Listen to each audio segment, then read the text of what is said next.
This is going to be my fourth video in response to President Trump's tweet where he was very upset about the Smithsonian teaching real American history, and real American history includes the horrors of the system of African slavery in the antebellum South and the slaveholding states.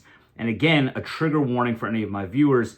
Today we're going to be dealing with an enslaved person doing self-harm and also hurting other people. So if things like this bother you, I urge you to maybe pause the video and consider whether you actually want to go through this. But it is my mission here, it is my goal, my area of scholarly research is into the laws and codes that sustained and maintained the slaveocracy of the antebellum South, which was based and founded in white supremacy.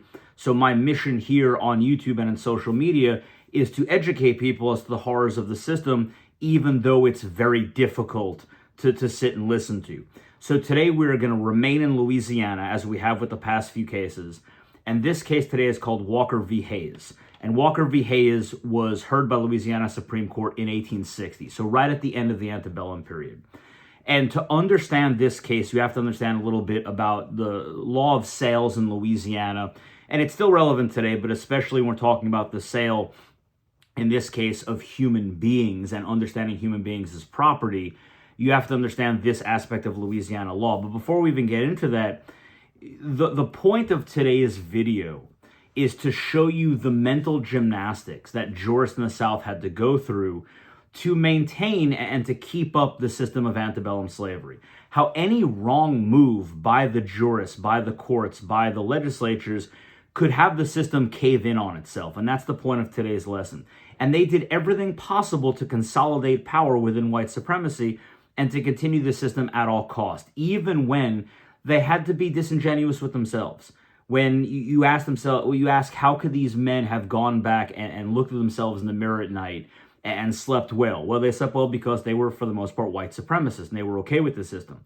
But looking back on it, it shows you how horrific the system really was. So again, we have to understand something about sales, the law of sales in Louisiana.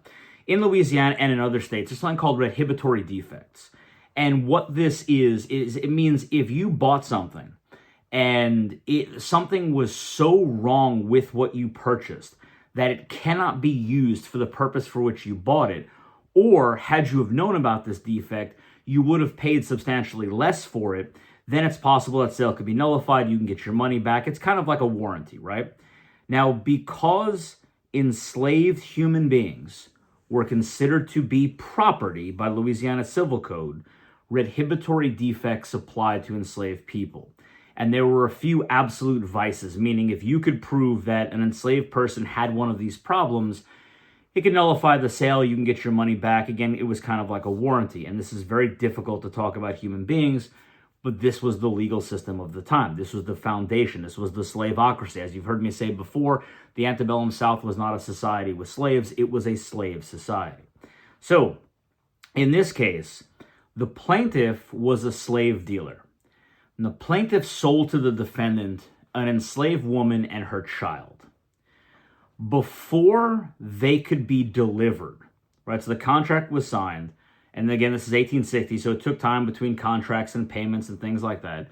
Before payment could be delivered, before the enslaver, the person who bought the mother and her child, could pay the plaintiff, the slave dealer, the slave mother and her child, the slave mother ran off with her child, went to a body of water, drowned her child, and then drowned herself. This is now the second case in Louisiana where we've seen self-harm of enslaved people, and now this enslaved woman also killed her daughter by drowning in response to how horrific the system of slavery was. Now, the court and the judicial opinion doesn't give a whole lot of insight into what the enslaved person was thinking, but I think it's reasonable in this case to read between the lines a little bit. There was no father involved, so this family was broken up. This woman was sold with her child to someone else. I don't think it's wrong to go out on a limb and say she probably didn't want to go. And the horrors of the system of slavery and being split up and having to go to this new enslaver was probably so much for her. And again, this is just speculation. All we have is the record in front of us that she went off and decided that a better option for her was to end the life of her child and to end her own life. Well, the defendant, the person who bought them, refused to pay. And he raised the argument that the mother was insane. And therefore, since the enslaved mother was insane, this was a redhibitory defect, and therefore he should not be bound to pay. Now, this case goes to the lower courts. It eventually goes up to the Louisiana Supreme Court. And the lower courts, the jury had found that the only evidence of insanity was the, quote, unnatural act of drowning her child and herself. But other than that, she was of good sense, okay? And to show you how valuable, or not valuable is probably the wrong term, how much of the Southern economy relied on slaves and how big a deal that this was, how much money we're talking about here, the suit was for $1,375 in 1860. Adjusting for inflation, that today, in today's money, was $53,516.99. So you're talking more than the value of most vehicles today is what was being sued for. So to show you how intricate, how foundational the system of buying and selling human beings was in the South, there was huge money involved in this. Well, anyway, the jury said that the woman was not insane. The only thing was this unnatural act, but she was sane. She was sane. So Louisiana Supreme Court now faced a very difficult problem. If they were to overturn the jury's verdict and hold that this woman was insane, and the act of drowning her and her child was because of her insanity, Louisiana Supreme Court could have undermined the entire system of the buying and selling of human beings. See, the Louisiana Supreme Court realized something. And again, this is reading between the lines, but if you come up with a different analysis, please tell me here. I'll cite the case in the description box. Louisiana Supreme Court knew and absolutely was aware of the horrors of slavery. I have now cited multiple cases through this video series of slaves killing themselves as opposed to returning to the system of slavery because of how bad that it was. So they knew that the system was horrific and slaves would run away, slaves would commit self-harm. This was the natural reaction, or a natural reaction, to being enslaved because it is not a natural condition. But this is not something that they could admit, not openly. But if they decided that this woman was insane, what would happen then every time an enslaved person committed self-harm or ran away? You would have lawsuits for inhibitory defects of insanity. You would then have buyers and sellers not engaging in commerce, people not paying or having to be repaid or reimbursed for slaves that they had bought that they now considered defective or that there was a serious vice.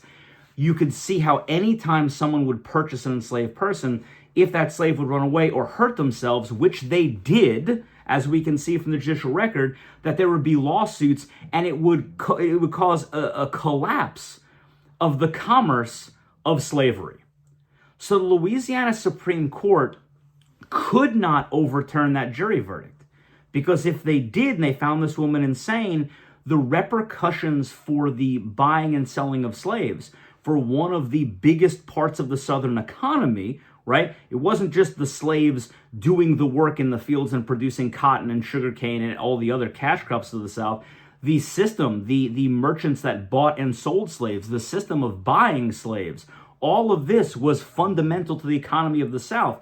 And if the Louisiana Supreme Court agreed that this woman was insane, then anytime an enslaved person hurt themselves or ran away, you would have these lawsuits to recoup the price of these enslaved individuals that the enslavers spent, and the system would collapse. It would eat itself. This is why I talked about a previous video where pseudoscience, there was even a medical doctor from Louisiana had said that a slave running away was a mental issue. There was a mental illness if a slave wanted to run away, because the best condition for them was one of slavery. Now, if you notice, that medical journal, that report was never cited in court cases because of this reason. Because if the courts acknowledge that fleeing was a mental illness, then you could have lawsuits to recoup the value of that enslaved person, because in Louisiana and in some other states, when you have this idea of vices of sales or inhibitory defects, every enslaver would argue, my slave was insane, I want my money back. And had I have known, I never would have purchased him or her. So they couldn't acknowledge that she was insane. But by not acknowledging that she was insane, what they did was, without saying it openly and clearly, they acknowledged that the system of antebellum slavery was so horrific that going and drowning your child and yourself was a natural and not insane reaction to being enslaved. So do you see how it was almost like a lose-lose here from our moral perspective? And by the way, we talk about moral perspective. People in 1860, there were plenty of people who knew slavery was horrific and awful. And this argument that keeps coming up on the channel of, well, it was a different time. That's nonsense. That's bullcrap. We understand that. But those of us who are at least educated and not racist bigots in today's day and age, we look back and we go, they just accepted. They just flat out declared, without saying it in writing, that yes, slavery is so horrible that a person running off and killing her child and killing herself is a reasonable response to the institution of being enslaved. That's how inhumane it was. But I truly believe, and again, reading through the lines here, but just my analysis of reading all these court cases, the court didn't really care, right? The court understood and knew how horrific the system of slavery was, but they needed to be careful here and walk a fine line, because if they admitted that this woman was insane, which I don't think they thought that she was, right? As the Louisiana Supreme Court said, they deferred to the jury. They said she was of good sense. We have no reason to overturn this verdict. She was clearly sane. So the act of a sane woman to kill herself and her child is a reasonable response to being enslaved. And the courts understood this. Right? The courts understood this. So just to understand, again, the delicate balance at take here, if they declared her insane, it would undermine the system of undermine the system of buying and selling slaves, because you would have all these lawsuits for inhibitory defects anytime a slave ran off or hurt themselves as a valid response to human beings not wanting to be enslaved. Or the court had to say, you know what, she wasn't insane.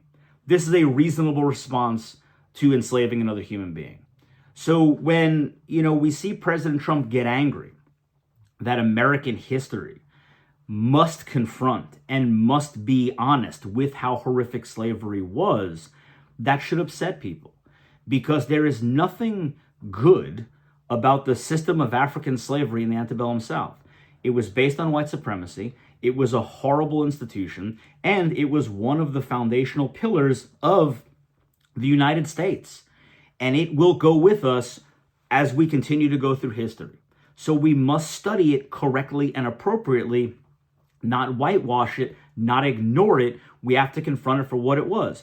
White supremacy, the system of African slavery, a horrific institution that the 11 states that ended up seceding from the Union created a country, the Confederacy, whose sole purpose, primary goal, was to continue this institution and to continue the idea of white supremacy forever. So that's why we need to confront Confederate worship, neo-Confederates, and especially this drive by the right to try and change the way we teach slavery as a fundamental part of American history, and the horror that it was, and the horrors that it produced and continued to produce, and that we still deal with today. So thank you very much. Remember to like, subscribe, share, and I'll see you for the next video.